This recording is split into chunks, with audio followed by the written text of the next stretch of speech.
Niccolo Paganini nasceu em Gênova em 1782 e desde criança demonstrou um talento assustador para o violino. Seu pai o forçava a treinar horas a fio, moldando um músico que logo se tornaria uma lenda viva. Paganini tocava com tanta velocidade e precisão que o público mal conseguia acompanhar seus movimentos. Mas não era só a técnica que chamava a atenção, era a sensação de que havia algo mais sombrio por trás daquilo tudo. Magro, pálido, com traços marcantes e olhos intensos, Paganini parecia saído de um conto gótico ou um filme de terror. Suas mãos compridas dançavam pelo violino como se fosse guiada por outras forças. Logo, surgiram esses rumores. Diziam que ele havia vendido a alma ao diabo em troca do seu talento sobrenatural.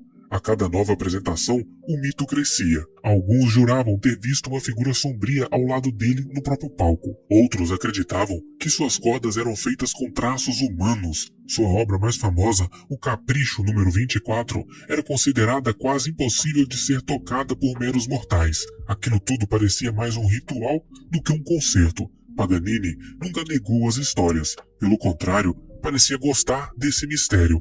Andava vestido de preto, aparecia sem avisar e evitava a imprensa. Alimentava esses boatos como parte do seu grande espetáculo. Quando faleceu em 1840, a igreja se recusou a enterrá-lo. Ele ficou sem um descanso por anos, como se o próprio solo sagrado tivesse o rejeitado. Só, muito tempo depois, longe dos olhos do público, recebeu um descanso definitivo. Paganini não foi apenas um gênio do violino, ele se tornou o símbolo de um pacto não comprovado, mas jamais esquecido. Robert Johnson nasceu em 1911 no estado do Mississippi, em plena região do Delta, berço do blues. Cresceu em meio à pobreza, aos campos de algodão e às dores de um povo que transformava todo o sofrimento em música. Desde cedo, mostrava interesse pelo violão, mas sua habilidade era limitada. Dizem que por um tempo, ninguém o levava a sério como um músico. Foi então que algo estranho aconteceu. Johnson sumiu por alguns meses. Quando voltou, parecia outra pessoa. Tocava como ninguém. Sua técnica era refinada, seus dedos ágeis e seu som tinha uma emoção crua, profunda, que cortava a alma de quem ouvia. Era como se tivesse vivido 1000 vidas em poucos meses. Os músicos locais ficaram chocados. Não conseguiam explicar tamanha evolução em tão pouco tempo. Aí começaram os boatos. A lenda dizia que Robert havia ido até uma encruzilhada no meio da noite e lá encontrou uma figura misteriosa. Esse homem, que muitos acreditavam ser o próprio diabo, teria afinado seu violão e em troca levado a sua alma. O preço, ser o maior guitarrista do seu tempo. As músicas de Johnson reforçavam o mito. Em algumas, ele cantava sobre estar perdido em uma encruzilhada. Em outras faixas, fala sobre cães do inferno, perseguição e almas em perigo. Sua voz carregava uma dor que parecia maior do que a sua própria vida. Ele faleceu jovem, aos 27 anos, em circunstâncias misteriosas. Alguns dizem que foi por ciúmes, outros acreditam que foi o pacto cobrando o seu preço. Nunca houve uma explicação definitiva. Foi enterrado em uma lápide simples, mas sua lenda só cresceu com o tempo. Giuseppe Tartini nasceu em 1692 na Itália. Era um jovem comum, mas com uma ligação forte com a música desde cedo. Seu talento para o violino cresceu com o tempo, mas foi em um episódio misterioso que marcou sua trajetória para sempre. Um sonho que ele mesmo contou e que mudaria a forma como o mundo via a sua arte. Tartini já era músico quando teve a experiência que o assombrou pelo resto da sua vida. Certa noite, enquanto dormia, sonhou que estava em seu quarto e com o próprio diabo aparecendo diante dele. No sonho, Tartini entregou seu violino ao visitante sombrio e pediu que ele tocasse algo. O que veio a seguir, segundo o próprio Tartini, foi a melodia mais bela e impressionante que ele já havia escutado.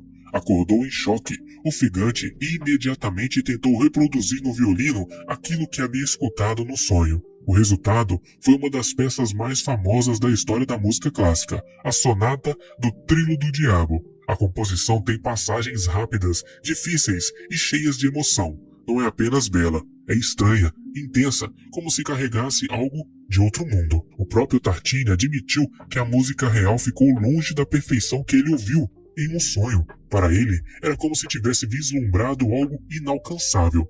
Não se sabe se ele acreditava de fato que tinha sido visitado por uma entidade maligna, mas esse relato alimentou lendas que o acompanharam por toda a sua vida. O público, ao saber da história, passou a ver a Sonata do Diabo como uma obra amaldiçoada ou encantada. Dizia que quem a tocasse poderia despertar forças ocultas. Até hoje, músicos que se aventuram a interpretá-las falam sobre a dificuldade de ser executada. Urbain Grandier nasceu em 1590 na França e se tornou padre na cidade de Loudun. Carismático, culto e eloquente, rapidamente ganhou fama e influência. Era respeitado por alguns e odiado por outros. Sua aparência marcante e seus modos elegantes chamavam a atenção por onde ele passava, o que também despertava inveja e alta desconfiança. Mas foi no auge da sua trajetória que seu nome passou a ser ligado a uma das histórias mais perturbadoras do século XVII. Em 1632, freiras do convento de Loudun começaram a apresentar comportamentos estranhos. Diziam estar sendo assombradas por forças malignas, convulsionavam e acusavam uma entidade específica de tê-las possuído, o próprio Padre Grande. A notícia se espalhou como fogo. Logo, religiosos, juízes e curiosos cercavam a cidade. Exorcismos públicos foram realizados. As freiras em transe gritavam nomes de seres e afirmavam que Grande havia feito um pacto com o diabo para seduzi-las e controlar suas vontades. Uma das provas apresentadas no julgamento foi um suposto documento assinado pelo padre, um contrato com o próprio Lúcifer, prometendo a sua alma em troca de poder e prazer terreno. O documento, escrito em latim, incluía a assinatura de vários seres demoníacos e até símbolos esotéricos. Hoje, muitos historiadores o consideram uma falsificação criada para incriminar o padre num ambiente carregado de interesse político e religioso. Apesar de negar todas as acusações, em 1634 foi condenado em praça pública diante de uma multidão que via ali uma punição de um homem considerado herege e com um suposto pacto com seres demoníacos. Johann Georg Faust foi uma figura real no início do século XVI na Alemanha, conhecido por ser alquimista, médico e astrólogo. Sua vida, porém, está envolta em mistérios e histórias que misturavam fatos com lendas, dando origem a um dos relatos mais famosos sobre pacto com seres demoníacos. Faust viajava por várias cidades oferecendo seus serviços e seus conhecimentos. Ele prometia curas, previsões do futuro e até mesmo a capacidade de manipular forças ocultas. Para muitos, parecia possuir poderes extraordinários que iam além do entendimento comum da época. Sua fama cresceu, assim como o medo que despertava em religiosos e autoridades. Logo começaram a circular rumores de que Johann teria feito um acordo com o diabo, vendendo sua alma para obter sabedoria infinita, poder e juventude eterna. Essa ideia, mesmo sem provas concretas, ganhou força e se espalhou rapidamente. A figura de Faust virou símbolo de uma busca pelo conhecimento proibido, do desejo humano de ultrapassar os limites naturais. A vida de Faust também inspirou diversas obras literárias. A mais famosa é a tragédia Fausto, que transformou essa história em um drama sobre um homem que trocou a sua alma por prazer, riqueza e poder, mas que acaba enfrentando consequências terríveis. Ele provocava tanto fascínio quanto medo, sendo visto ora como sábio, ora também como um herege. As autoridades religiosas da época viam como um perigo alguém que misturava ciência, magia e ocultismo. Seu falecimento aconteceu por volta de 1540. Também é envolto em dúvidas. Alguns relatos dizem que foi de forma violenta, mas os detalhes permanecem obscuros. Depois de seu falecimento, sua vida virou uma mistura de história e mito. A Madame de Montespan foi uma das figuras mais poderosas da corte do rei Luís XIV da França no século XII. Ela conquistou o posto de amante oficial do rei e teve grande influência política e social durante anos. Porém, sua história não se resume apenas a luxos e privilégios. Está também ligada a um dos escândalos mais misteriosos da França, o caso dos venenos. Esse episódio, que aconteceu entre os anos de 1670 e 1680, envolveu graves acusações de práticas ocultas, incluindo missas negras, feitiçarias e até supostos pactos com seres demoníacos. Montespan foi apontada como participante ativa dessas cerimônias secretas, nas quais acreditava-se que mulheres da alta sociedade buscavam poder, fortuna e controle através da magia negra. Segundo os relatos da época, a favorita do rei teria recorrido a esses rituais para manter o amor de Luís XIV e afastar suas rivais. Alguns acusadores disseram que ela usava feitiços e poções para garantir sua posição, o que, para a sociedade da época, equivalia a fazer um pacto com forças malignas. O caso levou a investigações que revelaram uma rede de envenenadores, bruxas e ocultistas entre a nobreza francesa. Várias pessoas foram presas e algumas sofreram uma condenação muito mais pesada, mas Madame de Montespan, por sua proximidade com o rei, nunca foi formalmente condenada. A história, entretanto, manchou a sua reputação para sempre. Mesmo sem prova concreta de que ela realmente tenha feito um pacto com o diabo, o simples envolvimento nas acusações alimentou lendas sombrias sobre o seu poder e influência. John Dee nasceu em 1527 e foi uma figura complexa e fascinante do século XVI na Inglaterra.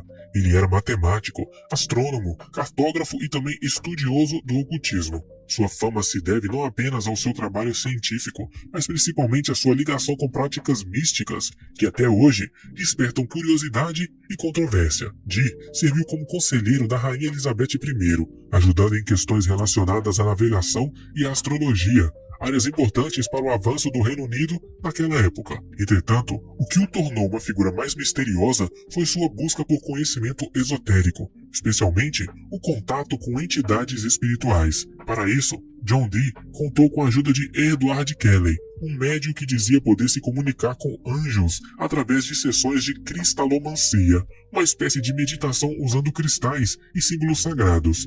Nessas sessões, eles tentavam obter informações divinas para entender o segredo do universo, da criação e até do futuro. Algumas pessoas da época passaram a suspeitar que Dee havia feito um pacto com forças demoníacas para conseguir esse contato sobrenatural. Afinal, ele se dedicava ao oculto em uma época em que a igreja era muito rígida e desconfiava de qualquer prática fora dos seus dogmas. Apesar dessas suspeitas, não há prova de que Dee tenha vendido sua alma ao diabo ou se envolvido com rituais malignos. Ele via seu trabalho como uma busca maior, uma busca espiritual, uma forma de unir ciência e magia em prol do conhecimento humano. Gilles de Rais nasceu no início do século XV na França, como um membro da nobreza e herdeiro de grandes propriedades. Durante a Guerra dos 100 Anos, lutou ao lado de Joana d'Arc, ganhando fama como um guerreiro valente e respeitado. No entanto, sua vida após as batalhas tomou um rumo obscuro que se tornou uma das histórias mais perturbadoras da história medieval. Depois que os conflitos terminaram, Gilles passou a se dedicar seu tempo à alquimia, magia e estudos ocultos. Ele estava obcecado pela ideia de obter riquezas e poderes através do contato com o sobrenatural. Para isso, tentou realizar invocações demoníacas e rituais proibidos, buscando forças além da compreensão humana. Além dessa busca, começaram a surgir denúncias muito graves. Gilles foi acusado de crimes absurdos. Testemunhas afirmavam que tais crimes tinham ligação com seus rituais mágicos e pactos sombrios. Durante o julgamento, ele chegou a confessar, sob pressão, que seus atos estavam relacionados a um acordo com o diabo para garantir fortuna e influência. A justiça da época condenou Gilles por heresia e bruxaria. Em 1440, ele faleceu, deixando um legado manchado por crueldade e mistério. Seu nome ficou associado a uma das primeiras ligações históricas entre atos absurdos e supostas práticas demoníacas. Com o tempo, estudiosos passaram a questionar alguns detalhes do caso, discutindo se ele realmente cometeu todos os crimes ou se foi vítima de uma perseguição política. Ainda assim, a imagem de Gilles como um homem que tentou manipular forças ocultas para benefício pessoal permanece forte. E para você, é possível conseguir favores utilizando esses pactos? Acredita nessa existência? Responda nos comentários. Se gostou do vídeo, se inscreva no canal e curta o vídeo para mais vídeos como esse.